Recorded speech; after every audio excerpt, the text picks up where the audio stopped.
Welcome back. Big question here. Have things changed, like grabbing a drink for happy hour with coworkers or bottomless mimosas for brunch? Well, a new survey certainly suggests that Americans are saying no to alcohol in a big, big way. And, we've seen this kind of shift with non-alcoholic beverages really taking over, and there's a lot of really fun ways to incorporate and still be able to socialize. But there was a recent article in CNN that kind of put these two things together. So I'll read you some of what they found. CNN recently did this report on a new Gallup poll on a drop in drinking. 54%, the lowest since they started surveying the question in 1939. The report also tied this to the drop in socializing, as I mentioned, and isolating, and a rise in anxiety. 50% drop in attending or hosting a social event. That was what they looked at from 2003 to 2024. Holy moly. So there was a huge drop even doing these social things where you're hosting or going to an event. Now, coming off of this Gallup poll, more than half of Americans polled said moderate drinking is bad for your health. And some commenters also pointed out that the cost of drinks at bars are way too high. You're getting a specialty cocktail, it's $20 at minimum, maybe a little bit more.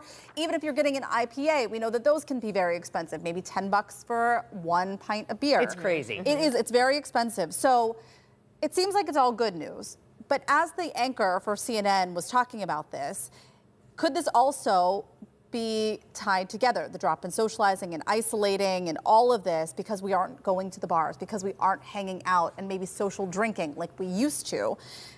Again, like, this is all like opinionated basis, because some people are going to say, well, yeah, we shouldn't be social drinking. Maybe that isn't good for us. But I want to raise another point. I think that because younger people are very aware that there are cameras everywhere, that they know much more than we did even, that anything they do that might be fueled by alcohol, those little mistakes that we've all made or big mistakes, are going to be caught on camera. Definitely. And I think that they know that that small little thing that happens that might escalate, that might seem worse on social media, could result in any number of things ending. Loss in career, loss of relationships, backlash, public shaming, all of these things.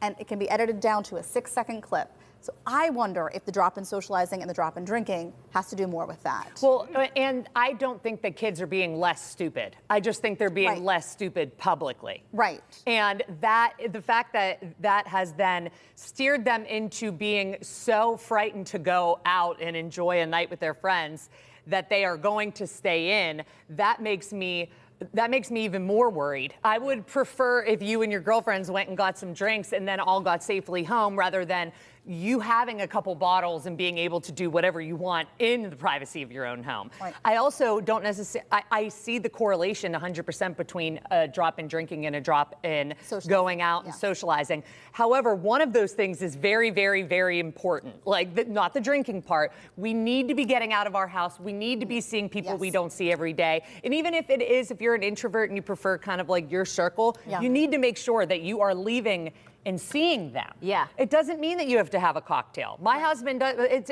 Mark is almost completely sober without even trying. He's just like, I'm not interested in it. And I know a lot of people who are going that way. But please make sure that you're still getting out and socializing, because I would say the aloneness of half of that. The isolation. That's a worrisome. I think it's a number of things happening all at the same time. I mean, it's the Surgeon General coming out with that warning, and I think that scared a lot of people, including me.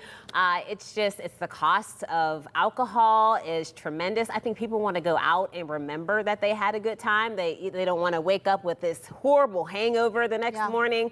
So it's all of these things. I think younger people want to do better than what their parents did, and they don't want to fall into that addictive pattern. So they're trying to change generations. All sorts of different things, I think, tie into this less drinking.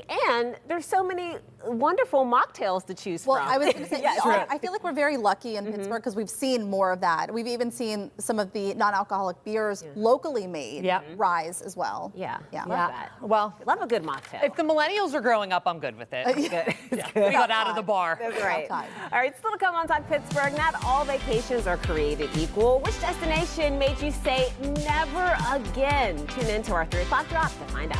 And cast iron, it's the kitchen workhorse that never quits. Next, Jen Clark sharing her tips to keep your pans seasoned and sizzling for generations.